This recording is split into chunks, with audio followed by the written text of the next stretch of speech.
Indonesia tengah bersiap diri ekstra kali ini menyambut rombongan besar Raja Arab Saudi, Raja Salman bin Abdul Aziz Al Saud.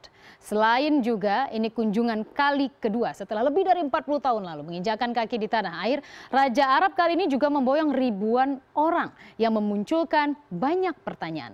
Apa pentingnya Indonesia bagi Arab Saudi? Apa untungnya Raja Arab Saudi datang bagi Indonesia? Kita bedah bersama misi dagang Raja Minyak. Saya ulas lebih lengkap untuk Anda pada sore hari ini. Kita lihat bersama, kita akan melihat apa sih sebenarnya pentingnya, urgensinya kedatangan Raja Arab gitu ya. Kalau Arab Saudi itu terkenal ya, jadi ada beberapa tipikal negara, ada emerging markets, kemudian kita lihat juga ada negara kaya, ada juga negara industri. Nah, Timur Tengah ini yang penghasil minyak, karena sebelum ditemukannya beberapa energi baru terbarukan, merupakan salah satu backbone untuk setiap aktivitas ekonomi di dunia. Sehingga mereka menjadi negara yang kaya. Tapi tahukah Anda bahwa energi fosil itu akan habis pada waktunya. Dan kini beberapa negara maju sudah bersiap diri melakukan penghematan, bahkan menemukan salah satu juga alternatif untuk bahan bakar dengan energi baru terbarukan. Itulah yang menyebabkan kedatangan Raja Arab Saudi. Kali ini dia melakukan safari di beberapa negara di Asia dan kita lihat ini memang merupakan salah satu yang menarik untuk kita bahas pada hari ini. Banyak orang kemudian mengaitkannya dengan rencana Saudi Aramco. Saudi Aramco merupakan salah satu raksasa perusahaan minyak yang mayoritas sahamnya dimiliki oleh kerajaan Arab Saudi. Banyak yang kemudian mengaitkannya dengan rencana Saudi Aramco akan melakukan IPO pada 2018. IPO tersebut adalah melepas saham mereka, 5% memang, tapi nilainya cukup besar ya. Jadi sekitar, kalau dikonversikan sekitar 400 miliar dolar Amerika ketika mereka akan melepas saham 5% saja. Dan kemudian 5% itu nanti dibagi-bagikan dalam konteks bahwa mereka akan mencari siapa nih yang bisa membeli saham mereka. Belum jelas memang mereka akan melantai di mana, apakah di Amerika Serikat, di London. Tapi yang jelas kemungkinan pasti di negara maju. Tapi kali ini dalam safari untuk menawarkan saham Saudi Aramco. Dan apabila ini terrealisasi, maka Saudi Aramco akan menjadi IPO dengan nilai terbesar di dunia. Kita lihat perbandingannya. Pada tahun 2014, Alibaba Group mencapai sekitar 24 miliar dolar Amerika, meraup sekitar 24 miliar dolar Amerika dalam IPO yang dilakukan di Wall Street, dan kita lihat itu menjadi yang terbesar saat ini. Tapi ketika Saudi Aramco nanti melakukan IPO, dia akan menjadi yang terbesar. Lalu kemudian AIA Group pada tahun 2010, kemudian diikuti oleh Visa, kemudian GM, General Motors pada tahun 2010. Sekarang kita bertanya, kenapa sih mereka mau melepas saham perusahaan sestrategis Aramco? Karena oil prices is slowing down. Masa depan oil itu sudah mulai turun. Jadi mereka tahu betul, untuk pertama kali dalam seperempat dekade, mereka berhutang. Anda tahu mereka punya hutang miliaran dan mereka akhirnya membutuhkan uang itu untuk mendanai anggaran mereka. Anda percaya bahwa negara sekaya Arab Saudi kini sudah berhutang. Kenapa? Karena harga minyak mengalami penurunan sangat drastis dari sekitar 100 dolar Amerika per barrel pada tahun 2014, pada tahun 2015 bahkan sempat menyentuh level 28 dolar Amerika per barrel. Anda lihat pemangkasan harganya. Padahal minyak ini menopang Arab Saudi 80% dari total ekonomi negara kaya tersebut. Jadi ketika harga ini anjlok 80% dari minyak, maka otomatis mereka langsung goyang ekonominya. Goyangnya ekonomi mereka membuat mereka untuk pertama kali dalam lebih dari seperempat abad berhutang. Dan itu didapatkan dari sindikasi perbankan internasional. Lalu apa pentingnya Aramco? Ya mereka butuh pendanaan. Dan yang menarik lagi, saya akan menjelaskan pada Anda sebelum saya ke sini, bahwa mereka kini sudah memiliki blueprint kemana ekonomi mereka akan dialihkan, akan shifting. Hal itu dikenal dengan Saudi Vision 20 and 30.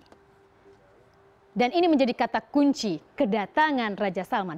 Mereka akan mulai melakukan diversifikasi untuk penopang-penopang ekonominya. Mereka akan melakukan pembiayaan-pembiayaan di luar Arab Saudi untuk bisa mendapatkan dana-dana, kemudian mereka akan mulai berinvestasi di pariwisata misalnya, karena oil sudah tampaknya tidak bisa menjadi satu lagi penopang di ekonomi mereka. Dan Saudi Vision 2030 inilah yang menjadi alasan kedatangan Raja Arab kali ini. Lalu kita akan lebih spesifik ke domestik. Kita lihat ekspor Indonesia ke Arab Saudi. Bagaimana trennya? Kita lihat bersama. Saya hapus yang ini dia.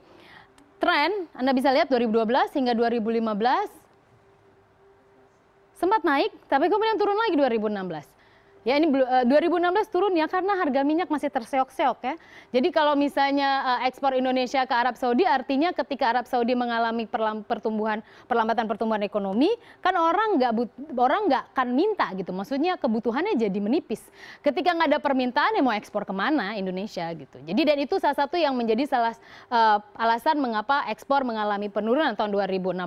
Tapi bila kita geser ke impor, kita lihat bersama hampir sama ya. Nih 2012 bahkan lebih anjlok di tahun 2015. Kalau kita bandingkan tadi 2015 untuk ekspor masih mending, tapi impor Indonesia ke Arab Saudi ya rendah. Artinya apa? Ya kita masih oke lah ya. Kita 2016 masih surplus tampaknya. Kita bandingkan 2,73. Yes, 1,33. Oke, kita masih defisit tampaknya. 2,73 miliar dolar Amerika ya terhadap Arab Saudi. Artinya masih lebih banyak. Tapi kita berkontribusi cukup besar loh untuk Arab Saudi. Untuk kuota keberangkatan jemaah haji juga kita merupakan salah satu yang terbesar. Ini adalah untuk menjadi salah satu peta bagi pemerintah. Kedatangan mereka jangan disia-siakan. Ayo dong, kita lihat, kita tingkatkan lagi neraca dagang kita surplus. Kalau bisa kemudian kita tingkatkan lagi surplus dagang dengan Arab Saudi. Dan itu akan menjadi salah satu juga kaki-kaki untuk memperbaiki ekonomi di Indonesia yang juga tengah mengalami perlambatan ekonomi. Lalu kita bicara ke investasi, kan orang belakangan di media semua investasi dong, investasi. Arab Saudi menjanjikan akan melakukan investasi sekitar 25 miliar dolar Amerika.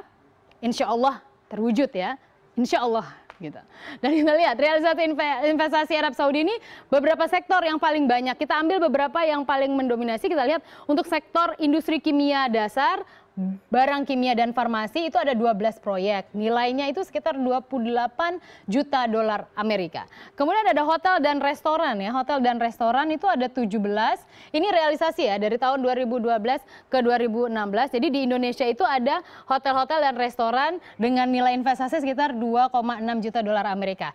Sangat dekat dengan kehidupan kita. Anda tahu kan makanan khas kebab atau yang lainnya.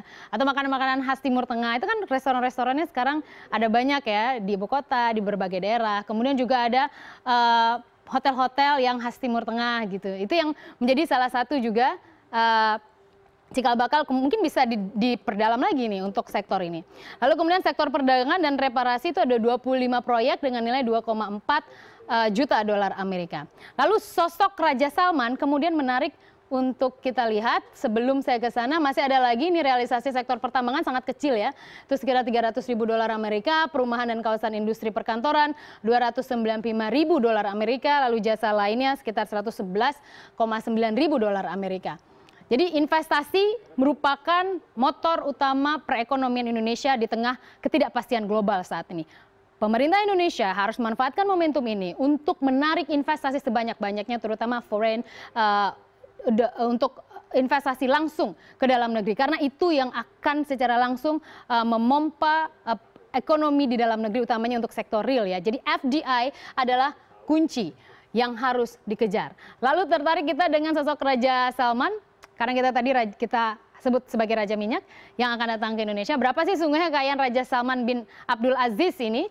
Berdasarkan sumber dari Forbes, kemudian juga topriches.com, bahwa Raja Salman saat ini mencatatkan kekayaan yang signifikan ya. Kita lihat ini angkanya sudah cukup besar. Kita lihat 234 triliun rupiah. Tapi apakah dia yang terkaya? Enggak juga sih. Masih ada Al-Walid bin Ta'al yang merupakan salah satu juga konglomerat asal Arab Saudi. Mungkin Anda kenal dengan beberapa brand yang dimilikinya, Hotel Four Seasons misalnya, atau Fairmont.